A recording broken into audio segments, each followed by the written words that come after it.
کاروبار میں کامیابی کے 10 بنیادی اصول کیا ہیں؟ کیا وجہ ہے کہ جب ایک گورا کاروبار کرتا ہے تو وہ کامیاب ہوتا ہے، اور جب ایک مسلمان اور خاص طور پہ پاکستانی مسلمان کوئی کاروبار کرتا ہے تو وہ اکثر نقصان اٹھاتا ہے، اکثر وہ کاروبار میں گھاٹا اٹھاتا ہے؟ اس کی وجہ کیا ہے؟ آج کی ویڈیو میں اس ٹاپک پہ بات کروں گا۔ بسم اللہ الرحمن الرحیم۔ السلام علیکم ناظرین، میں ہوں ڈاکٹر نعمان علی اور آپ کی خدمت میں ایک نئے سیشن کے ساتھ حاضر ہوں۔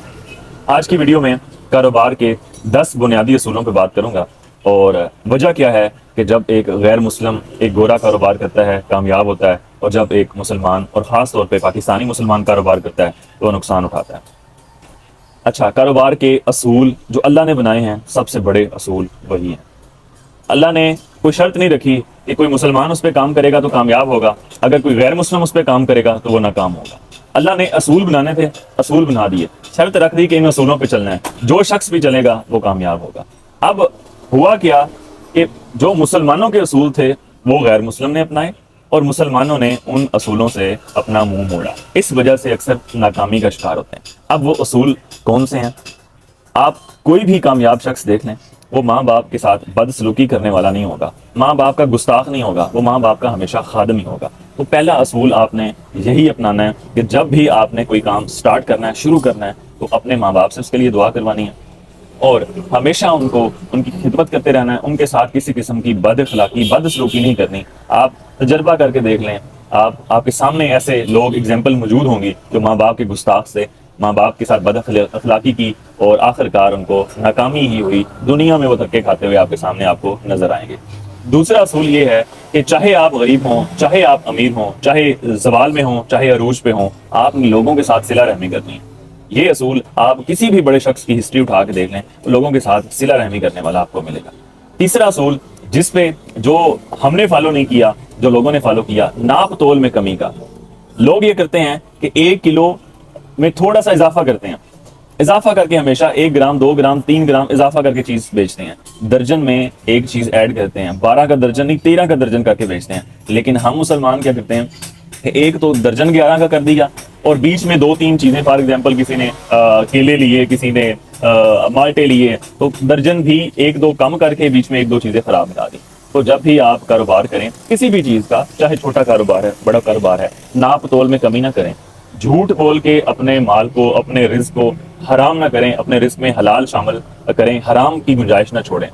چوتھا اصول آپ یہ اپنائیں کہ خریدا ہوا مال واپس کریں۔ یہ اصول وہ اصول ہے جس پہ کام کر کے حضرت عثمان غنی رضی اللہ تعالیٰ عنہ اپنے ایرا کے رئیس بنے۔ تو یہی اصول اپنایا گوروں نے کہ جب بھی آپ جتنے بھی آج کے امیر ترین آدمی دیکھیں دنیا کے، ان کی جتنی بھی فرمز کام کرتی ہیں، جتنا بھی ان کا کاروبار ہے، ان کا رول یہی ہوتا ہے کہ خریدا ہوا مال ضرور واپس ہوگا۔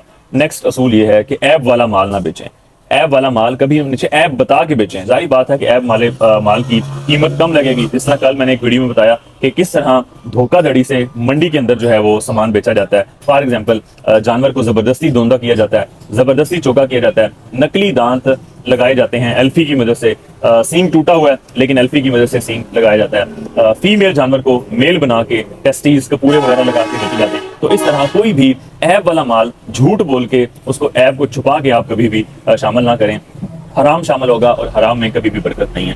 سود والے کاروبار نہ کریں، جس معاملے میں بھی سود کا عنصر شامل ہو، لینے والا، سود دینے والا، حساب کتاب کرنے والا، سب کے بارے میں سخت رویہ رکھا گیا اسلام میں۔ اللہ کے ساتھ اور اللہ کے رسول کے ساتھ اعلان جنگ ہے۔ آپ اندازہ لگا لیجئے کہ جو شخص اللہ اور اللہ کے رسول کے ساتھ اعلان جنگ مول لے کیا وہ اپنے کاروبار کے اندر کسی بھی چیز کے اندر وہ کامیاب کبھی بھی نہیں ہو سکتا۔ تو اس لیے سود والے معاملات سے دور رہیں۔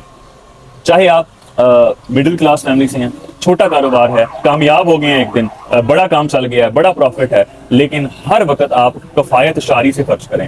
کنجوس اور بخیل سے بھی اللہ کو نفرت ہے، لیکن کفایت شعاری سے بھی جب انسان ہٹتا ہے تب بھی پستی کا، زوال کا شکار ہوتا ہے۔ عروج ہو تب بھی آپ میانہ روی اختیار کریں، کفایت شعاری سے خرچ کریں، اندھا دھند خرچ نہ کریں، اپنی چادر دیکھیں اسی کے حساب سے اپنا پاؤں پھیلائیں، فحاشی سے اجتناب کریں۔ فحش بندہ اللہ کو پسند نہیں ہے، اور آپ دیکھ لیں کہ جو شخص بھی جتنے بڑے امیر تھے، لینڈ لارڈ تھے، جتنے بڑے کاروبار والے تھے، جب فحاشی ان کے اندر آئی تو تب ان کا کاروبار وہی دن تھا ان کے زوال کے سٹارٹ ہونے کا۔ اسی وجہ سے سوشل میڈیا کا دور ہے، اگر آپ کامیاب ہونا چاہتے ہیں تو اللہ کو راضی کرنا پڑے گا۔ اللہ کس طرح راضی ہوگا؟ فحش چیزوں سے آپ نے دور رہنا ہے۔ جو چیزیں پچھلی بتائیں، رشتہ داروں سے آپ نے قطع تعلقی نہیں کرنی. جتنے بھی امیر ترین شخص آپ دیکھ لیں، رشتہ داروں کی خیر خواہ، قطع تعلقی نہ کرنے والے، صلہ رحمی کرنے والے، والدین کے ساتھ حسن سلوک کرنے والے. عیب دکھا کے وقتی طور پہ آپ فائدہ اٹھا سکتے ہیں، لیکن ایٹ دی اینڈ آپ کو نقصان اٹھانا پڑے گا. تو یہ وہ اصول ہیں کاروبار کے جو اسلام نے بتائے، جو اللہ نے بنائے. چاہے کوئی مومن ہو، مسلم ہو، چاہے کوئی ہندو ہو، چاہے کوئی انگریز ہو، سکھ ہو، عیسائی ہو، جو ان اصولوں پہ کام کرے گا وہی کامیاب ہوگا. امید کرتا ہوں کہ آپ کو ساری باتیں سمجھ آ گئی ہوں گی. پھر ملیں گے انشاءاللہ کسی نئی ویڈیو کے ساتھ. جزاک اللہ.